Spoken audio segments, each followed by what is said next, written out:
everybody, this is Frankie Abbruzzino with the Uncensored Report. And I want to talk about these guys that you see up on the screen, Antifa, and some of the progressives and the approach they're using and why it's so counterproductive. You know, I did see, I was out at the environmental protest this weekend, and I saw one Antifa person. They didn't want to talk or anything. It was a young lady.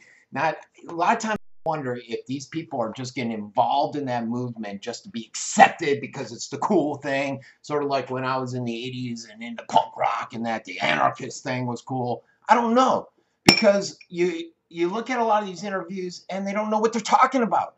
They don't understand. They don't have a clear understanding of history, of the of essentially what is accurate out there in terms of the news. So you got these colleges that are cuddling these kids. You know, they want to be protected. You want to protect these guys from their material that's at odds with their somewhat immature ideas that they have. They want their little safe spaces, these little cupcakes, buttercups, whatever you want to call them. They have this fear, any intolerance. They have this intolerance for different ideas. They say they're tolerant, yet then they preach intolerance. It's strange. You know, they'll say, hey, love and hate, but you're a Nazi. I don't get it. Sort of like that sign that the kid's holding up there, bash bigots, but then in the same sentence, they're saying, kill Whitey. And you see this constantly with these Antifa. And it's crazy. So you got these protesters out there, and they're intolerant. They're preaching tolerance, but they're intolerant. Trying to convince non-believers of their great mind, their superiority, and it frustrates them. It leads them into breaking things, burning things, damaging things, destroying things, bullying their way along. And they bully these people that they know they can bully. But when you get someone like the Trump backers, or someone that's a pretty big guy like me that's carrying a gun in his pocket, they're not as much of a bully. And strange how that goes. You have this whole ideological divide out there. And it's so great that these progressives will not listen, read, or challenge. They won't. Anyone that challenges them, their views, they're just going to get angry. I don't know if you've seen my interviews. I've gone out to these events, and I'll say in an interview, I don't get angry, and I encourage dialogue. That's what it's all about. These rallies, you get out there, you say, this is my view, that's my view, and maybe they'll change my mind some. Maybe I'll persuade them along my line. But then you also saw during these same interviews where I remember that one guy getting so upset when I questioned him because he was totally inaccurate, and he started calling me a Nazi. And that's their way to respond to everything when they can't persuade you to go along with their views. And if you recall, you know, you look at Berkeley. Berkeley was supposed to be the bastion of the First Amendment, where it all started. You know, recently we had two cases out there.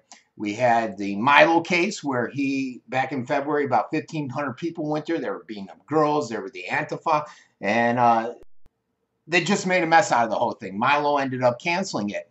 You had the protesters out there saying hate speech is not free speech, as they pledged to shut down the event and shut down the free speech. And obviously a clear understanding of the First Amendment out there. And then you had Ann Coulter, who was essentially bullied too. She was going to go out to Berkeley, and they said, look, we can't promise you that we can protect you. Police out there have this stand down rule. You know, basically they just stood there and watched these people get the hell beat out of them. Women getting beat up by a bunch of guys. It was crazy. And Ann decided not to go out there. But a lot of other pro-Trump groups, I guess, went out there. But this is what's amazing about it. These are free speech movements. You know, Berkeley, back in the 60s, that's where free speech and the movement began. Yet that's where it's ending too. Berkeley is now the home of anti-free speech out there.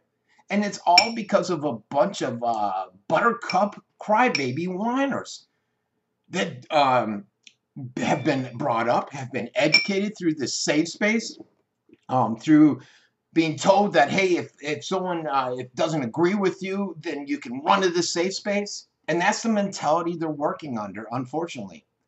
Now, you got some progressives out there, some leftists, that don't see it that way. You know, Bernie Sanders, he came up and he said, look, Coulter, although I don't believe in her ideas, I defend her right to get out there and express them.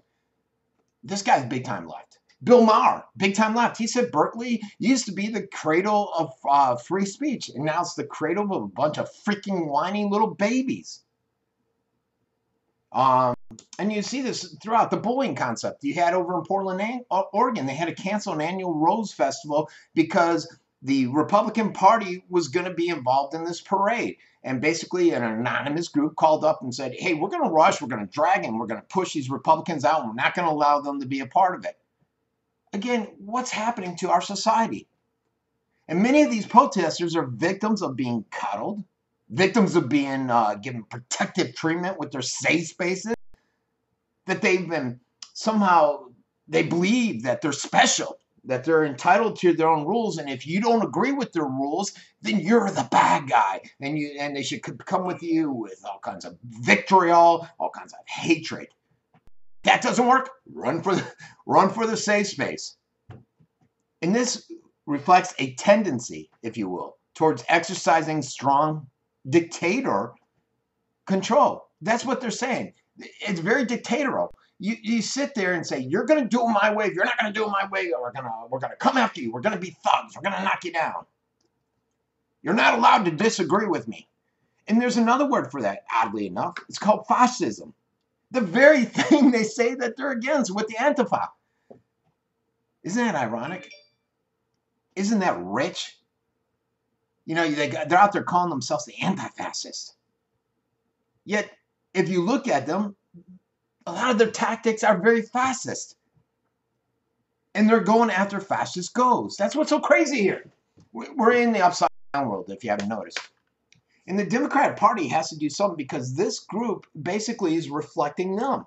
And it's a negative reflection upon them. And it's showing the further disarray. And the Republicans are in disarray too. Don't get me wrong on that. But this is a critical issue.